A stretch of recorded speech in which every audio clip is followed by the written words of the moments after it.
5 நிமிஷத்தில் மசாலா உதிராமல் மொறு மொறுன்னு காலிஃப்ளவர் 65 எப்படி செய்கிறதுன்னு பார்க்கலாங்க. ஈவினிங் ஸ்நாக்ஸுக்கு சூப்பரான ஒரு ரெசிபிங்க. காலிஃப்ளவர் 65 செய்கிறதுக்கு காலிஃப்ளவர் 300 கிராம் எடுத்திருக்கேங்க. கொஞ்சமாக உப்பு மஞ்சத்தூள் சேர்த்துட்டு நல்லா கொதிக்கிற தண்ணியை ஊற்றிக்கலாம். ஒரு 5 நிமிஷம் மூடி போட்டு வச்சிடலாங்க. இப்போ தண்ணியை நல்லா வடிச்சிட்டு பச்சை தண்ணியில் அலசி சேர்த்துக்கிறேங்க.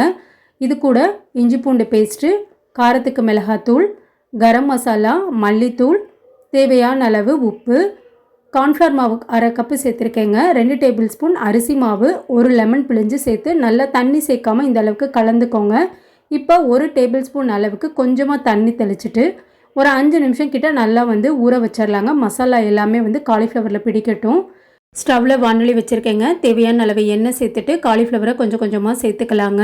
அடுப்பை மீடியம் ஃப்ளேமில் வச்சுக்கோங்க. இப்போ ஒரு 3 நிமிஷத்துக்கு அப்புறம் ஒரு பக்கம் திருப்பி விட்டுக்கலாங்க. இப்போது திரும்ப ஒரு 3 நிமிஷத்துக்கு அப்புறம் இன்னொரு சைடு திருப்பி எடுத்துட்டா மொறு மொறு காலிஃப்ளவர் 65 ரெடி.